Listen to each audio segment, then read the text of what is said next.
저번에 광고 말씀에서 드렸듯이 여러분, 다음 주일은 2025년 추수감사절, 추수감사주일입니다. 이번 추수감사절도 우리가 한 주 전에 미리 준비하는 추수감사절이 되었습니다. 그래서 오늘은 감사에 대한 말씀을 여러분과 함께 나눌 것이고 한 주 동안 2025년을 돌아보시면서 내가 하나님께 돌아오는 주일에 진정 감사해야 될 것이 무엇인지 한 주간 깊이 감사를 묵상하는 한 주가 되시기를 바라겠습니다. 특히 이번 추수감사절은 예수님의 감사의 모습을 살펴보려고 그럽니다. 그래서 성경적인 감사의 의미가 나의 감사에 이어지는 이번 추수감사절을 이렇게 만들기 위해서 우리가 예수님의 감사를 좀 살펴보고자 합니다.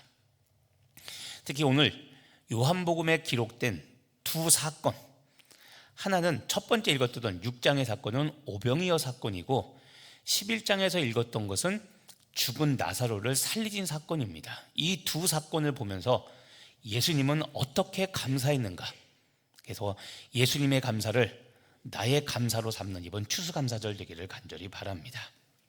자, 먼저 오병이어 사건을 보리떡 5개와 물고기 2마리로 5,000명을 먹이신 이 오병이어 사건을 먼저 한번 살펴보겠습니다.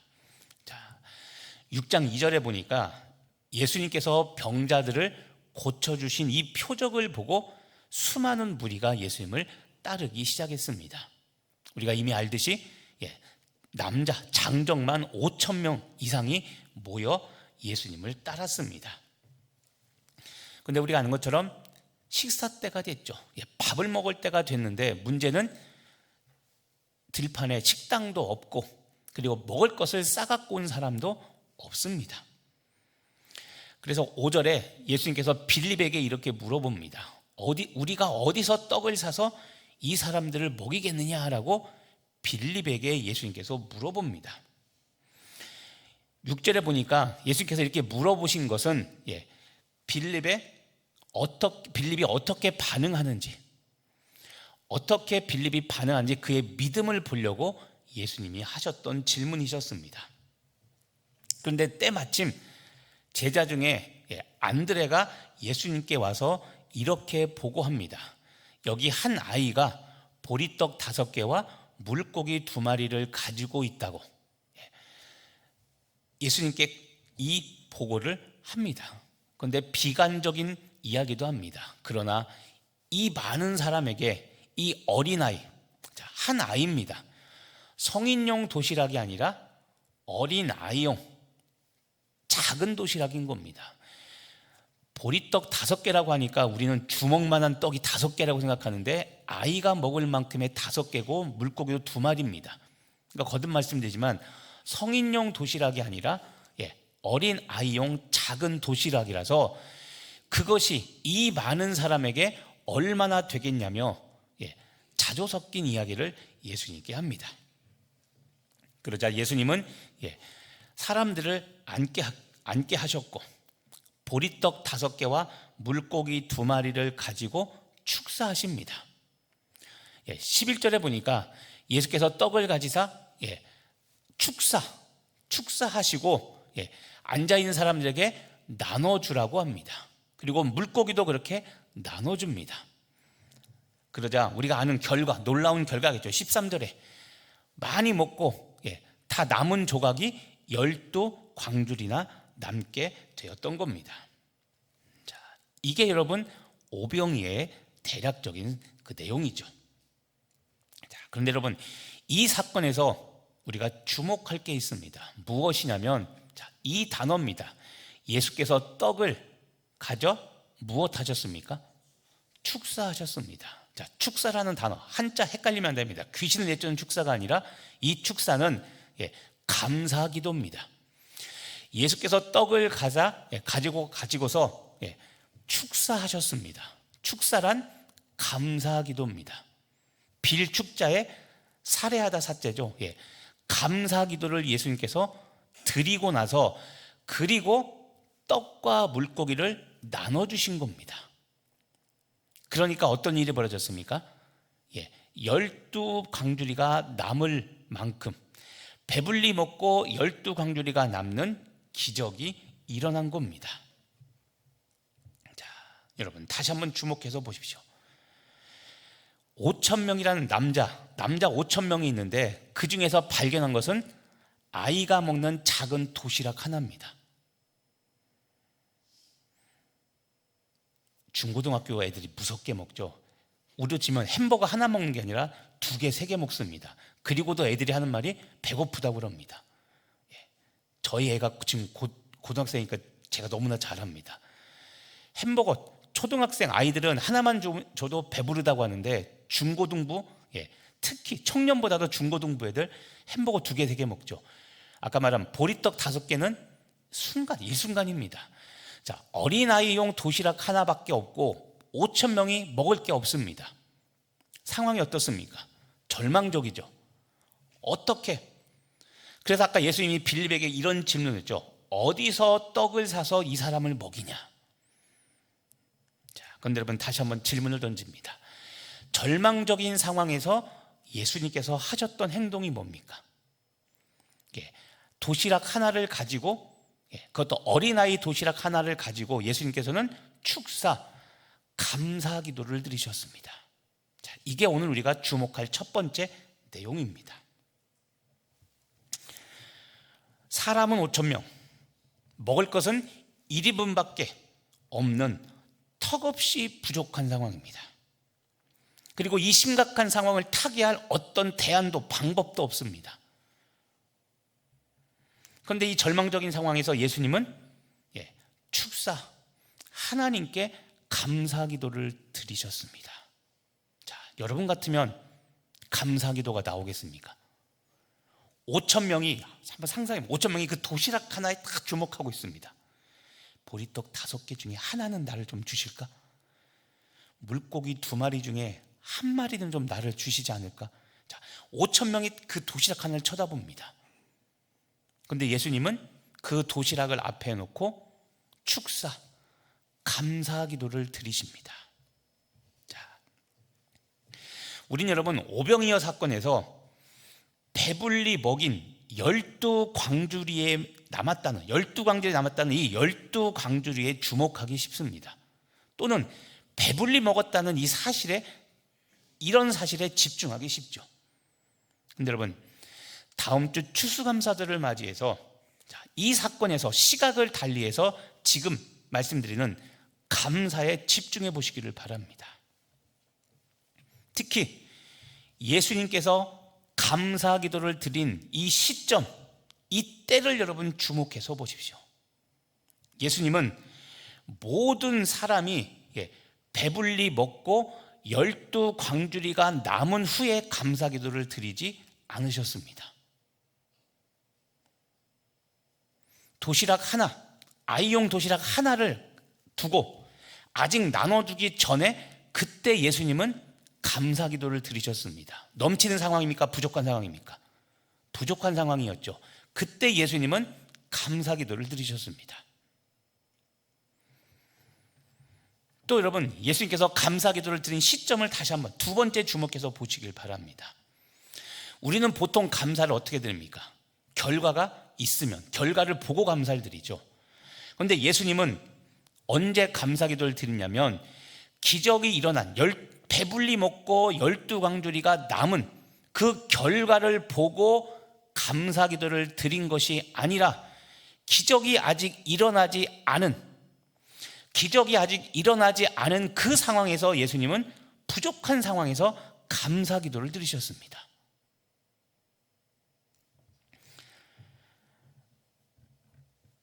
세 번째, 예수님께서 감사 기도를 드린 이 시점을 보면 지금 말씀드린 절대적으로 부족한 상황, 원망과 불평이 나올 수밖에 없는 이 상황에서 예수님은 감사 기도를 드리셨습니다.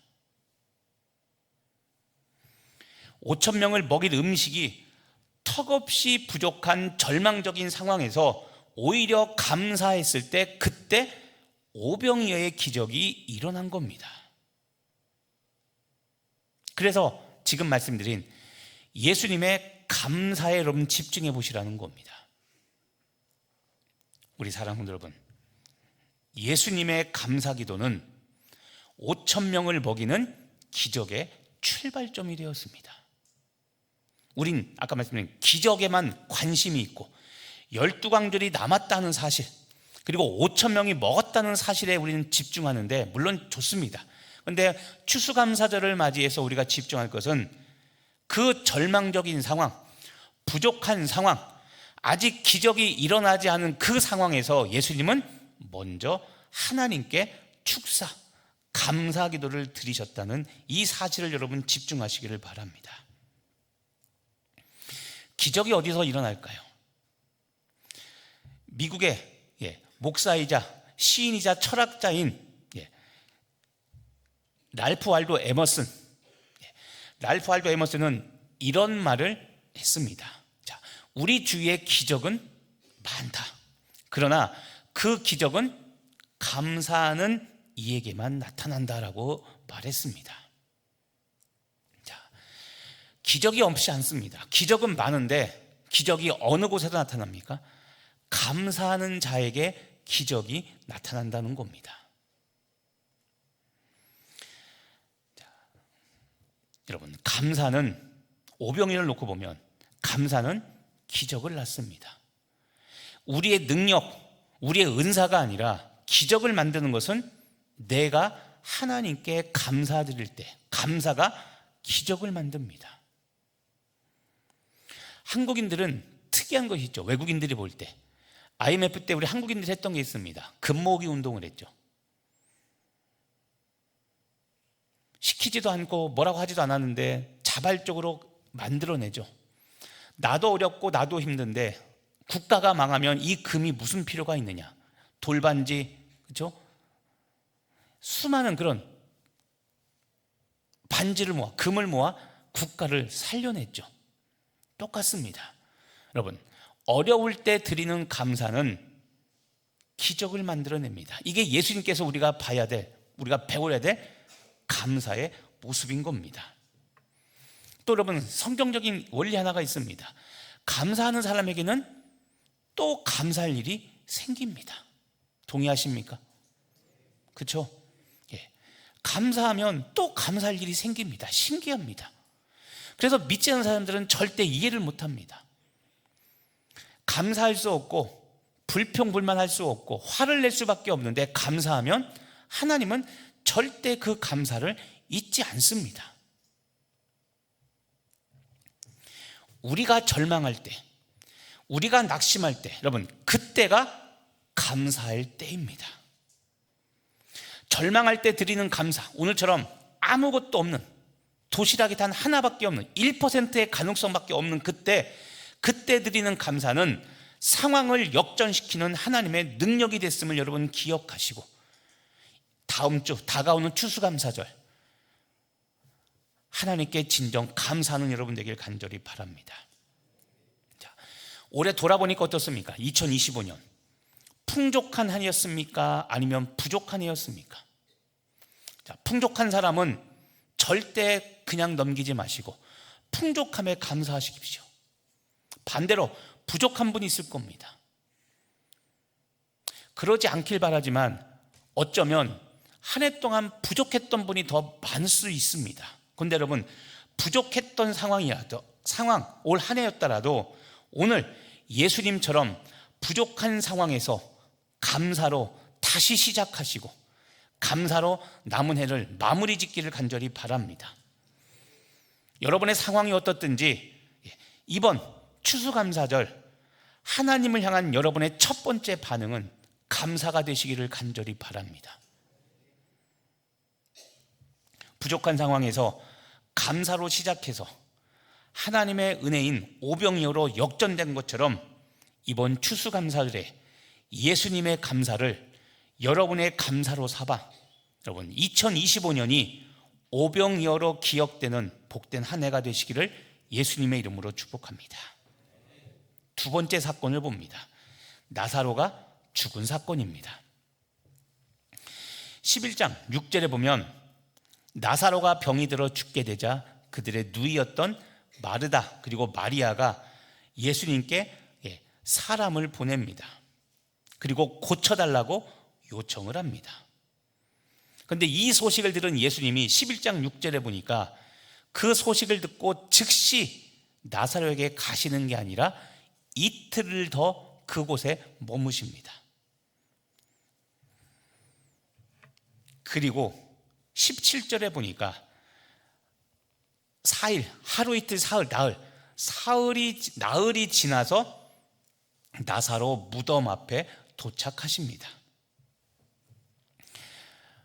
너무 예수님의 모습이 실망적이죠. 왜 진작 가지 않으셨을까? 39절에 보니까 예수님은 나사로 무덤 앞에 가셔서 이렇게 말씀하십니다. 돌을 옮겨 놓으라고 명령을 하십니다. 사람들은 예수님께서 말씀하시자 어쨌든 마지못해 돌을 옮겨 놓습니다. 41절에 돌을 옮겨 놓으니까 그때 예수님께서 이렇게 말씀하십니다. 아버지여, 내 말을 들으신 것을 감사하나이다. 근데 여러분, 상황을 다시 말씀드립니다. 이번에도 시점이 중요합니다. 자, 예수님께서 지금 하나님께 기도합니다. 아버지여, 내 말을 들으신 것을 어떻게 한다고요? 감사하다고 말씀하십니다. 근데 여러분, 다시 한번 보시면, 자, 예수님께서 돌을 옮겨 놓으라고 말씀하시죠. 근데 그때 마르다가 이렇게 말합니다. 주여, 죽은 지가 나흘이 되었음에 무엇이 난다고요? 냄새가 납니다. 시체 썩는 냄새가 납니다라고 말합니다. 그런데 이 말을 듣고 예수님께서 네, 아버지여, 내 말을 들으신 것을 감사하다고 죽은 나사로를 살리기 전에 감사 기도를 드리십니다. 자, 나사로 지금 살아났습니까? 아직 안 살아났습니까? 안 살아났죠. 아직 죽은 상태입니다. 지금 냄새가 나고 있는 상태입니다. 기적은 일어나지 않았는데 기적이 일어나기 전에 예수님이 무엇을 하셨습니까? 감사 기도를 드리셨습니다. 이것을 다시 두 번째 주목하시기를 바랍니다. 늦게 오셨다고 원망할 때, 누이인 마르다 마리아가 예수님 늦게 오셨다고, 즉시 안 오시고 4일, 나흘이나 지나서 오셨다고 불평불만할 때, 그리고 죽어서 시체 썩는 냄새가 날 때, 그때 예수님은 감사했다는 사실을 여러분 다시 한번 주목하시길 바랍니다. 자, 나사로가 살아난 결과를 보고 감사드린 것이 아니라 감사 기도를 드린 후에, 그 후에 나사로는 살아나게 됐습니다. 자, 아버지여, 내 말을 들으신 것을 감사하나이다. 감사 기도를 드리셨죠. 그리고 43절에 이 말씀을 마치고 나사로야 나오라라고 예수님께서 나사로를 부르십니다. 그러자 죽은 나사로가 수족을 배로 동인 채 무덤에서 나옵니다. 자, 감사가 먼저입니까? 기적이 먼저입니까? 감사가 먼저였죠. 역시 예수님의 감사의 시점을 여러분 다시 한번 주목해서 보십시오. 예수님은 기도가 응답된 후에 드리는 당연한 감사, 일반적인 감사가 아니라 예수님은 응답 여부와 관계없이 먼저 예수님께 믿음으로 감사 기도를 드리셨습니다. 자, 예수님은 낙심의 말이 나올 만한 상황에서 감사의 말씀, 감사의 언어, 감사의 기도를 사용하십니다. 그리고 그 감사로 기적을 만드십니다. 이게 예수님이셨습니다. 예수님의 이런 모습, 아까 우리 6장에서 봤던 오병이어도 마찬가지고 지금 11장에서 보는 나사로를 살린, 죽은 나사로를 살린 이 기적도 동일한 게 무엇입니까? 감사가 먼저였다는 겁니다. 내 상황을 보고 신세한탄하고 따지는 것이 아니라 상황은 어떻든 절망적이든 부족하든 죽어서 이미 끝난 상황이든 어떤 상황이든지 간에 그 상황 앞에서 하나님께 감사하는 것, 이것이, 이런 예수님의 모습이 우리가 배워야 될 감사의 모습인 겁니다. 예수님은 이 두 가지 사건을 통해 우리가 언제, 어떻게, 어떤 상황에서 감사해야 되는지를 직접 예수님은 감사의 모범을 우리에게 보여주셨습니다. 그래서 우리도 해야 될 것이 있죠.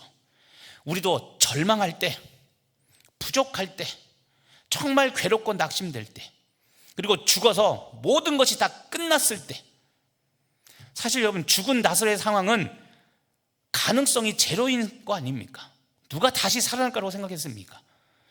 지금 말씀드린 부족하고 절망스럽고 괴롭고 낙심되고 가능성은 1%도 안 될 때 바로 그때 감사하라고 예수님은 우리에게 삶으로 감사를 보여주셨던 겁니다. 그래서 여러분 이번 추수감사절에 이렇게 감사하시는 여러분 되길 간절히 바랍니다. 죽음처럼 돌이킬 수 없는 상황이라도 먼저 하나님께 감사하는 여러분 되길 간절히 바랍니다. 이것이 성경에서 말하는 진정한 감사입니다. 죄송하지만 올해 사업하다가 쫄딱 망하셨습니까? 망하진 않았는데 피해가 너무, 손해가 너무 막심합니까? 돌아봤더니 기도한 대로 응답된 거 하나도 없고 더 상황만 악화되셨습니까? 그런데 여러분 그것 때문에 감사를 못하는 것이 아니라 그렇기 때문에 감사하시고 그럼에도 불구하고 감사하시는 여러분 되기를 바랍니다. 그게 추수감사절의 진정한 감사의 의미입니다. 그리고 어렵지만 여러분 일반 감사언급하듯 감사언급하지 마시고 여러분의 삶의 흔적이 있는 그런 감사 예물을 드리시기를 바랍니다. 속으로 또 돈 얘기한다고 싫어하는 분 있는데 돈 얘기가 아니라 여러분 하나님께 마땅히 들어야 될 이야기를 하는 겁니다. 하나님 앞에서 여러분 헌금에 인색하다면 그런 감사 하나님께서 어떻게 받겠습니까? 적어도 추수감사절에는 우리가 일반적으로 드리는 감사가 아닌 구별된 하나님께 제물이 있어야 됩니다. 물론 어렵고 힘들기 때문에 드리기가 더 어렵죠. 그러니까 여러분 제가 액수를 얼마 드리라는 말씀이 아니라 삶의 흔적 있는 예물을 드리라는 겁니다. 진짜 어렵다면 어려운 대로 드리시고 그렇게 어렵지가 않고 넉넉하진 않아도 그렇게 어렵지가 않다면 내 삶에 흔적 있는 삶의 예물을 하나님께 구별하여 드리시기를 바랍니다. 여러분 화면을 한번 보시기를 바랍니다. 이 이야기가 누구의 이야기인지 아십니까? 제가 한번 읽어보겠습니다. 사지가 없어서 불행하냐고요? 한때는 자살을 생각하기도 했죠. 하지만 인생의 목적을 찾은 나는 이제 행복합니다. 내게 팔다리를 주지 않으셨지만 나를 하나님의 팔다리로 사용하심에 감사드립니다. 자, 팔다리 이야기가 나오니까 눈치채신 분 있을 겁니다. 희망전도사라고 말하는 닉 부이치치의 이야기입니다. 그의 간증입니다. 태어날 때부터 팔다리가 없이 장애를 가지고 태어났습니다. 그러니 어떻게 살아가겠습니까? 그래서 어릴 적 자살 시도를 합니다. 그런데 그 자살 시도를 할 때 그때 하나님을 만납니다. 그래서 지금은 복음을 들고 전 세계를 돌아다니는, 그래서 닉네임이 희망전도사입니다. 희망전도사 닉 부이치치. 팔다리 아무것도 없습니다. 그런데 저 모습으로 저렇게 즐겁게 지금 수영하고 있죠. 점프하는 모습입니다. 다이빙하는 모습입니다. 결혼해서 자녀도 낳고 잘 살고 있습니다. 우리나라에도 한 10년 전에 온 적이 있습니다. 자, 팔다리 없어도 저렇게 기쁘게 즐겁게 행복하게 살아갑니다. 그리고 하나님께 감사하며 살아가고 있습니다. 여러분도 올해 여러분의 삶이 절망스럽다면 이번 추수감사할 때 감사를 통해 여러분 하나님의 기적을 경험하시고 많은 사람들에게 닉 부이치처럼 희망의 메시지를 전하고 다니는 여러분 되시기를 간절히 바랍니다. 하나님께 감사해 보시기 바랍니다. 또 하나의 글을 한번 보시길 바랍니다. 이건 누굴까요? 사고로 몸을 상당 부분을 잃고 나서야 하나님이 우리 몸을 얼마나 정교하고 세심하게 만드셨는지를 알게 되었습니다. 1인 10역을 하는 엄지손가락을 온전하게 남겨주신 하나님께 감사했습니다. 자, 이게 누구냐면 이지선 교수입니다. 23살 때 아주 미래가 촉망된 여자 대학생이었는데 23살 때 음주 차량에 치여서 전신 3도 화상을 입습니다. 얼마 전에는 유퀴즈에 나왔더라고요. 유재석이 한 유퀴즈에 나와서도 본인이 이야기를 한 그런 동영상이 있습니다. 너무나 절망스러웠죠. 아픔은 말할 것도 없고 여자인데 화상으로 온몸이 다 살이 눌어붙었습니다. 끔찍한 모습이죠. 사실은 수술을 해도 더 이상 나아지지 않습니다.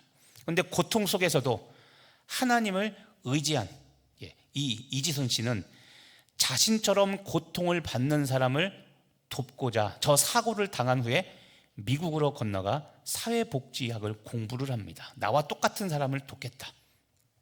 전과를 하죠. 그리고 지금은 사회복지학 교수님이 되어서 이화여대에서 사회복지학과 교수님이 되셔서 후학들을 가르치고 그리고 자신과 같은 어려움을 겪은 사람들에게 역시 희망의 메시지를 던져주고 있습니다. 그런데 이야기하죠. 감사합니다. 아까 닉 부이치지도 그랬죠. 닉 부이치지도 자기 자신을 하나님의 팔다리로 사용해 주신 것을 감사한다. 나는 팔다리가 없지만 하나님께서 자신을 하나님의 팔과 다리로 사용해 주신 것을 감사하다고 하고, 이지던 교수는 화상을 입어 신체가 손이 붓고 이렇게 됐는데 엄지손가락 하나만 운전합니다. 그래서 1인 10역을 하는 엄지손가락을 남겨주신 하나님께 감사를 드린다고 이렇게 말하고 있죠.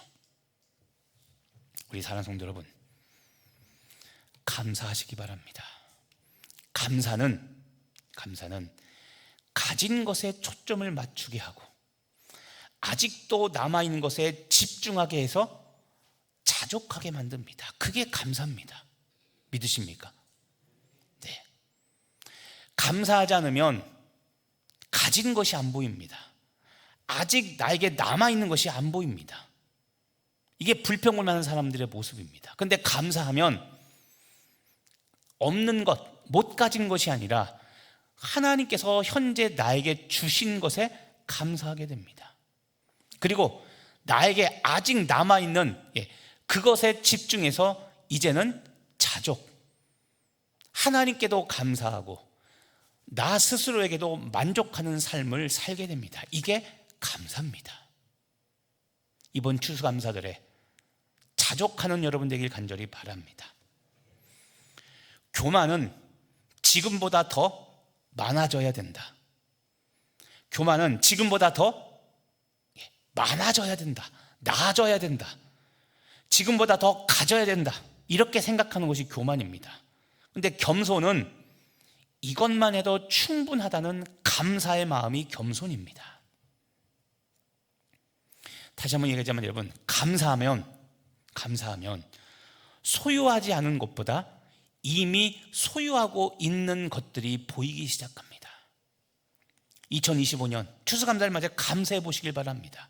그러면 여러분이 소유하지 못했다고, 잃었다고 생각되는 것, 그것이 떠오르는 것이 아니라 감사하면 나에게 이미 주신 것이 이것이었구나라는 것, 이미 소유하고 있는 것, 이것이 보이기 시작할 겁니다. 그래서 감사하라는 겁니다. 이게 영적 성숙입니다. 감사하면 어떤 일이 벌어질까요? 감사하면 과거에 잃어버린 것보다 아직도 나에게 남아있는 것, 이것이 보이기 시작합니다. 2025년을 돌아보며 하나님께 감사하면 여전히 응답 안 된 것, 여전히 내가 이루지 못한 것, 내가 여전히 갖고 싶은 것이 보이는 것이 아니라 이미 주셔서 나에게 넉넉히 남아있는 것들, 이것들이 보이게 될 것입니다. 기적이 먼저가 아니라 무엇이 먼저입니까? 감사가 먼저인 겁니다. 감사하면, 그래서 여러분, 이미 소유하고 있는 것들이 얼마나 가치 있는 것들인가를 깨달아져서 그래서 하나님께 더욱 감사하게 되는 것, 이것이 바로 감사입니다.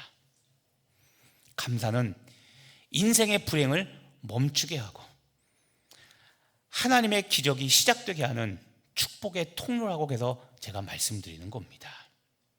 여러분 기억하십시오. 스펄전의 말처럼 불행할 때 감사하면 불행이 끝이 나고, 형통할 때 감사하면 형통이 연장됩니다.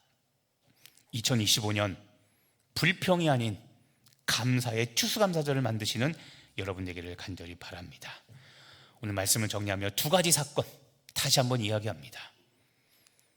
오병이어든 죽은 나사로를 살리신 사건이든, 예수님은 기적을 일으키시기 전에 먼저 감사 기도를 드리셨던 것을 여러분 기억하시기를 바랍니다. 오늘 말씀 제목이 무엇입니까? 예수님의 감사를 나의 감사로 만드는 겁니다. 예수님은 기적을 일으키시기 전에 먼저 감사하셨습니다. 마지막으로 골로새서 4장 2절 말씀을 보며 한 주간 이 말씀을 곱씹는 여러분 되길 간절히 바랍니다. 월요일부터 토요일까지 이 말씀을 계속 곱씹으며 하나님께 감사 기도를 드리신 여러분 되길 간절히 바랍니다. 자, 우리 골로새 4장 2절 함께 읽어보겠습니다. 기도를 계속하고 기도에 감사함으로 깨어 있으라. 아멘. 자, 기도를 계속하고 기도에 무엇으로? 감사함으로. 어떻게 하라고요? 깨어 있으라. 한 주간 돌아오는 추수감사절을 준비하는 우리들의 마음입니다. 제가 그런 얘기 항상 드리죠. 다음 주 교회 왔는데 추수감사절이네. 그제서야 지갑에서 주섬주섬해서 감사. 하나님은 그런 예물을 안 받으십니다. 그래서 제가 추수감사절의 말씀, 감사의 말씀을 전하는 게 아니라 올해도 미리 한 주 전에 감사의 말씀을 드리며 준비된 예물이 얼마가 됐든지 준비된 예물을 하나님께 드리라는 겁니다. 다시 한번 권면하십시오. 자, 옆 사람 두십시오. 한번 눈 마주치십시오. 자, 따라서 고백하겠습니다. 기도를 계속하고 기도에 감사함으로 깨어 있으십시오. 예, 한 주간 감사 기도를 계속 드리시고 그 기도에 감사함으로 깨어 있는 여러분 되시기를 예수님의 이름으로 축복하며 기도합니다. 기도하겠습니다. 하나님, 다음 주가 추수감사절입니다. 이번 추수감사절도 한 주간 깊이 감사를 묵상하며 하나님께 귀한 예물을 구별하여 드리는 우리 성도들 되게 하여 주옵소서. 잊고 지내다가 일주일 후에 생각해내는 감사가 아니라 한 주 내내 기도로, 하나님께 기도를 계속 드리고, 그리고 그 기도 때마다 감사함으로 깨어 있어 2025년이 모든 것이 주의 은혜였음을 깨닫는 우리 강릉 성결교회 교회와 가정과 성도들 되도록 성령님 역사하여 주시옵소서. 감사드리며 예수님의 이름으로 기도합니다. 아멘.